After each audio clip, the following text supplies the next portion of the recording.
Bonjour, comment ça va? Très bien. Eh ben super.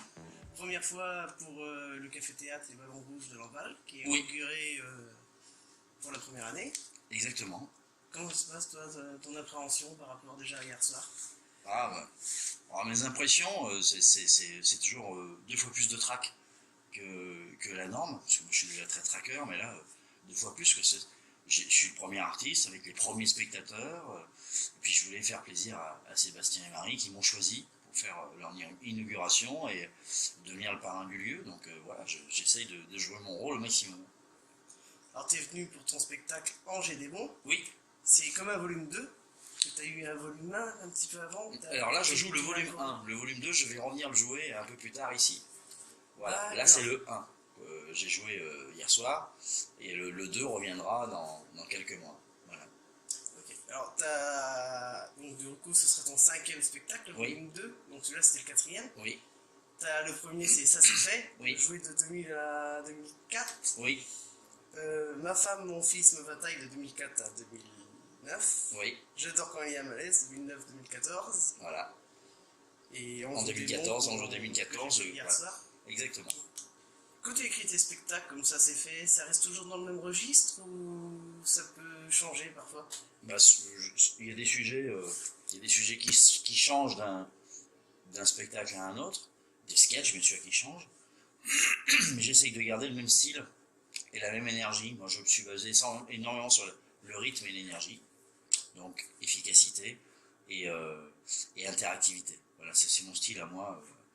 Je joue énormément avec mon public et puis je vais garder ça et je ne vais pas l'enlever, quoi. C'est top, mais les sujets, j'écris des sujets différents. Dans tous mes spectacles, il y a des sujets d'actualité, ça c'est sûr. Il y a un peu de politique. Avant, j'en faisais pas de la politique, mais depuis On joue des monts, j'en fais.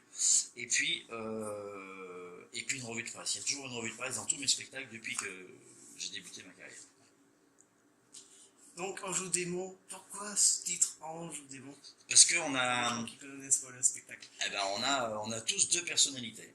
Un côté ange, un côté démon. Le côté démon, c'est la face cachée de la lune, c'est ce qu'on se montre peut-être qu'à soi-même devant sa glace, ou par moments où on est seul, ou alors des fois où on brille un peu, on part en live, on ne sait pas pourquoi, et on pète un câble. Donc le côté démon, je le fais d'ailleurs révéler au public en direct. Ils me donnent tous leur côté démon, leur côté négatif, avant qu'on commence le spectacle. Voilà. Je l'ai donné hier soir. Voilà. Mais tu t'es bien senti après, t'as vu, c'était bien. Et il faut. Oui. Un spectacle pour humour, c'est fait pour bien se sentir quand Tout on à sort. fait. Exactement. Alors j'ai vu que grâce à... C'est Ange ou Démon, je pense, tu as 35 festivals d'humour. Oui, suite à ça, parce que j'ai gagné mon dernier festival en 2014 à Villeneuve-sur-Lot. J'ai obtenu le prix du public et le prix du jury.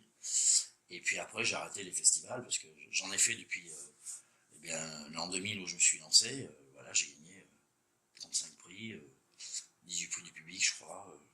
10 premiers prix, voilà. 17 prix publics et 11 prix jury. Voilà. Tu le vis comment Très bien. Succès.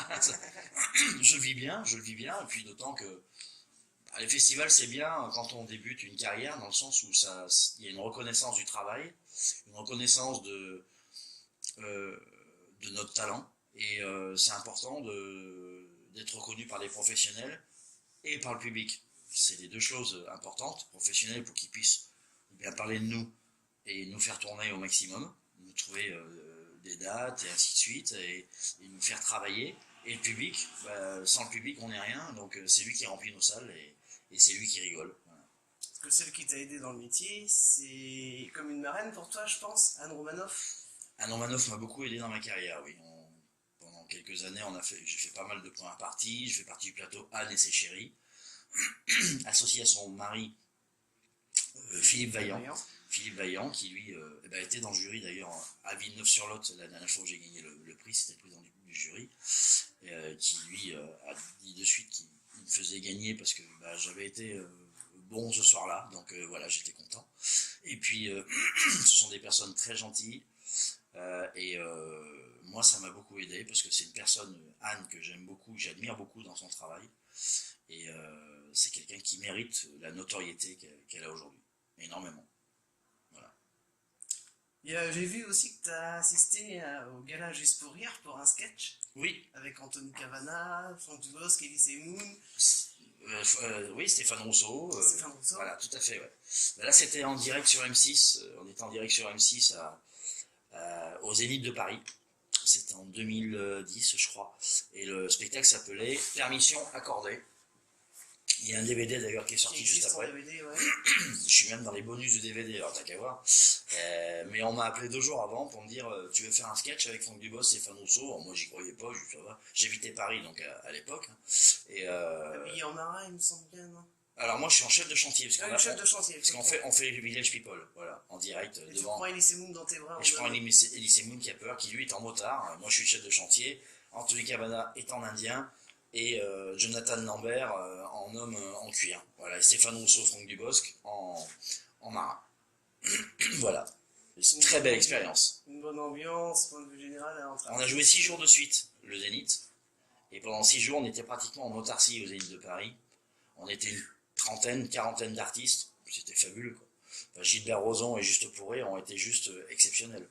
Le show Juste pour rire, c'est vraiment une institution. Et voilà, j'ai passé vraiment des jours fabuleux. Est-ce qu'on revoit ce genre de gala en France? J'ai l'impression qu'on a un peu perdu.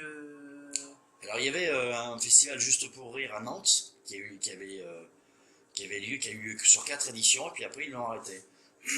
Et chaque année il y a le show Juste pour rire avec un thème particulier qui à la base est créé à Montréal et qui s'exportait en France. Parce que de base c'était québécois. C'est québécois, voilà, c'est de Montréal. Gilbert Rozon est de là-bas, c'est lui qui a créé ce festival.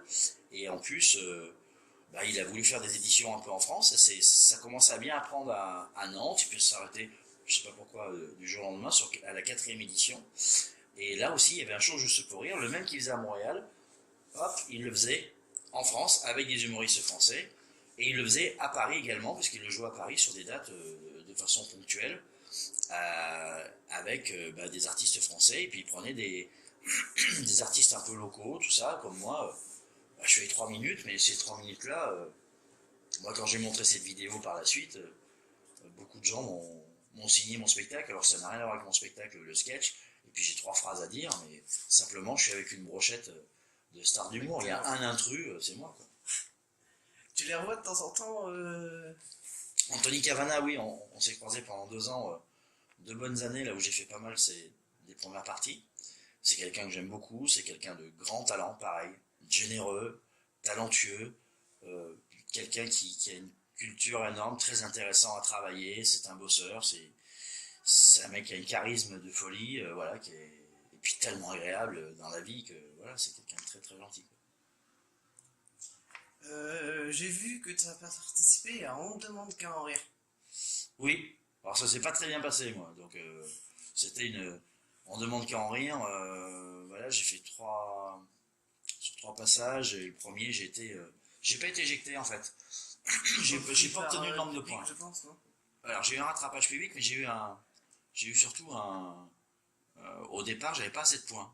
Et le rattrapage public a eu lieu après. J'étais pas encore rentré à mon premier passage dans la règle du rattrapage public. C'est pour ça que je suis repassé ensuite. Ouais. Et c'est grâce à cette émission que tu as rencontré Cyril Etes. Alors Cyril Etes, non, je le connaissais depuis avant. Je connais depuis 20 ans Cyril Etes. On s'est rencontrés dans un festival du côté de Vitrolles. Cyril Etes, ouais, c'est quelqu'un de talentueux aussi, que j'aime beaucoup. Il fait partie des potes, de mes potes proches de l'humour, comme Benji Doty. Il y a 2-3 ans, il y a eu Bonne année toute l'année. Ah oui, avec Anthony Joubert. On va voir avec le clip sur YouTube. Exactement, on a créé ça. Alors, c'est suite à un festival à Valberg. Alors c'est pas un festival avec des prix comme on faisait, les Masters du Rire, ça s'appelle. C'est une reconnaissance de travail pour ceux qui ont plus de 10 ans de carrière. Et on a tous eu notre master. Et dans la salle, il y avait Smaïn qui était là. Il est monté quand il nous a vu jouer. On a monté un spectacle en 4 jours. On était 6 avec Alex Barbe, Benji Doty, Anthony Joubert, Cyril Etes, Alexandre Barre. Alexandre Barbe, ouais, tout à fait. On était 6 et les 6, vraiment, on a fait un truc en 4 jours. On a monté un spectacle. Ça a cartonné, on a fait 2 heures de spectacle. On faisait des bouts de nos sketchs. Et puis on a créé des trucs ensemble. Et là, Smaïn est monté sur scène à la fin. Il a dit voilà, moi, je vous emmène à Paris. Et je vous fais faire une belle date à Paris, je vous le promets. Donc il a tenu sa promesse et il nous a emmenés au théâtre du gymnase. Et on a monté. Bonne année toute l'année. Voilà. Ensuite, on a fait un petit clip. Voilà. C'était une expérience sympathique. Et puis après, on n'a pas vendu le plateau. On devait partir en tournée. Puis ça s'est pas fait parce que on a chacun nos carrières aussi qui. Pour avoir la disponibilité de chacun, c'est difficile. Donc on tourne tous pas mal, chacun de notre côté. Donc pour nous retrouver pour une tournée de 20 ou 30 dates, c'était difficile. J'ai vu que tu as participé à une série télé avec Valérie Damido. Oui. Que je me trompe pas, c'est Victoire Bonneau. Victoire Bonneau, ouais, j'avais un rôle. 2010-2012. Tout à fait, j'ai fait 3 épisodes en tant que. J'avais un rôle de professeur d'histoire géo.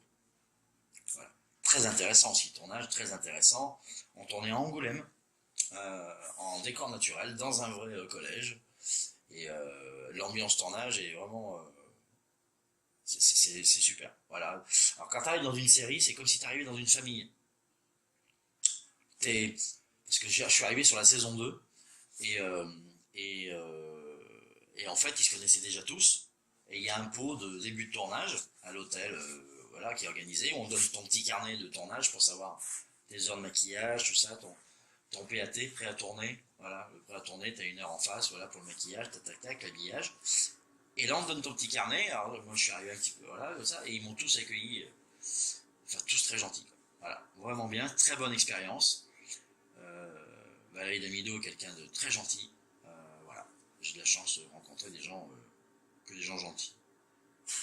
Et côté cinéma, Ouais. je pense que tu es tombé sur le plus gentil, je pense. Ouais, Jacques Villeray, ouais. Josiane Balasco, Un Ouais. crime au paradis. Ça a été mon premier rôle au cinéma. La première fois que j'avais fait de la figure, tout ça, et mon premier rôle au cinéma, c'est Un crime au paradis. Ouais. Tu jouais quel rôle? Alors, pour la petite histoire, au départ, j'ai passé le casting. Jean Becker, donc le réalisateur, m'a fait passer le casting. J'ai fait les essais pour le rôle qu'a eu Roland McDan, le rôle du patron du bar, qui est aux côtés de Valérie Mérès. J'ai fait les essais avec Valérie Mérès, j'ai été pris, parce que Roland McDan avait dit non, il avait une série à tourner en Belgique, et au dernier moment, il a pu se libérer. Ce qui fait que on m'a enlevé mon rôle, puisque moi j'étais pas connu. Donc du coup, ils ont préféré mettre Roland McDan qui était connu, c'est logique.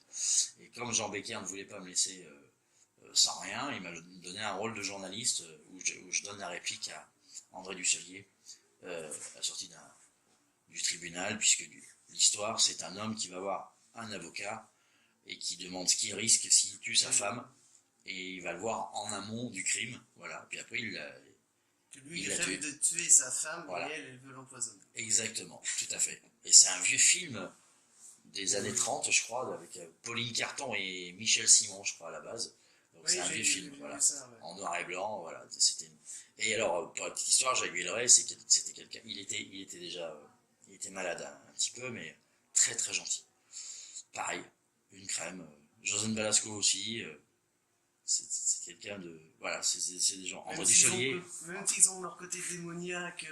Oui, ils ont tous, ouais, oui, c'est surtout Josiane Balasco qui a le côté démoniaque dans le film, mais parce qu'elle a un rôle assez dur quand même, mais on a tous envie de la tuer dans le film, mais comme elle agit envers son mari, mais c'est une belle histoire. 3 jours de tournage, fabuleux. J'ai vécu 3 jours de tournage fabuleux. Voilà. Je te remercie pour l'interview. Merci à toi, et puis bravo pour ta chaîne YouTube. Merci beaucoup. Ça fait plaisir, et puis un petit coucou. Salut les amis, au revoir.